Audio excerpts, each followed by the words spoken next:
ओम श्री गणेशाय नमः। ओम श्री गणेशाय नमः। नमस्कार दोस्तों, आज हम आपको सुनाने जा रहे हैं संकट चतुर्थी की पावन कथा, जो भगवान गणेश की असीम कृपा का प्रमाण है। कहा जाता है, जो व्यक्ति श्रद्धा से इस कथा को सुनता है, उसके जीवन के संकट धीरे धीरे स्वयं दूर होने लगते हैं।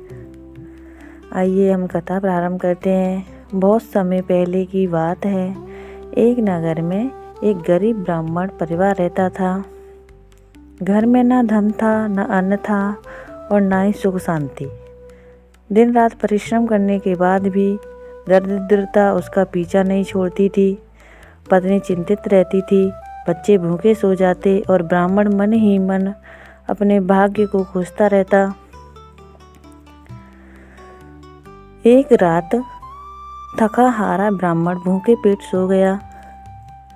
उसी रात उसे स्वप्न में भगवान गणेश के दिव्य दर्शन हुए। गणेश जी ने करुण स्वर में कहा, हे वत्स, तुम प्रत्येक महीने कृष्ण पक्ष की चतुर्थी को संकट चतुर्थी का व्रत करो। दिन भर संयम रखो, मेरा पूजन करो और चंद्र दर्शन के बाद ही भोजन करना।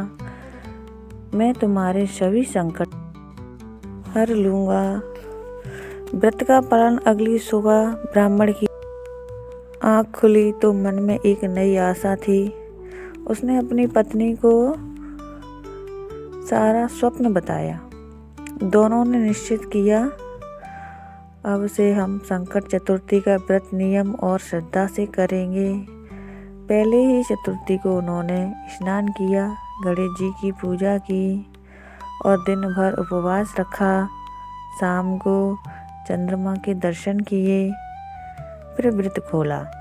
धीरे धीरे चमत्कार कुछ ही महीनों में घर का वातावरण बदलने लगा।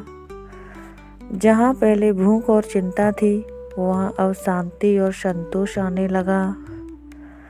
धन का आगमन हुआ, रोग दूर होने लगे और समाज में सम्मान मिलने लगा।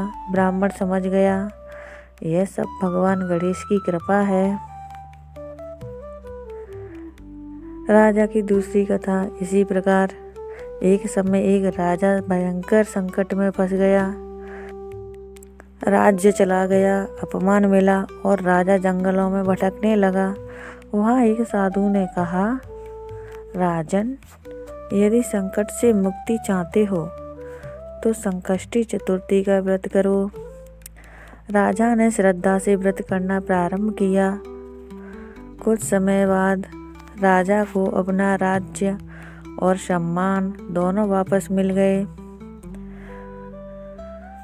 कथा का संदेश है दोस्तों, इस कथा से हमें यह शिक्षा मिलती है, जो व्यक्ति अहंकार छोड़कर श्रद्धा और नियम से भगवान गणेश का स्मरण करता है, उसके जीवन में कोई भी संकट स्थायी नहीं रहता।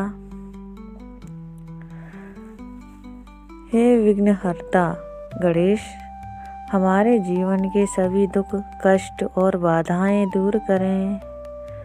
हमें बुद्धि, सुख, शांति और समृद्धि प्रदान करें। अगर आपको यह कथा अच्छी लगी हो तो इसे अपने परिवार के साथ ज़रूर साझा करें। कमेंट में लिखिए, जय श्री गणेश।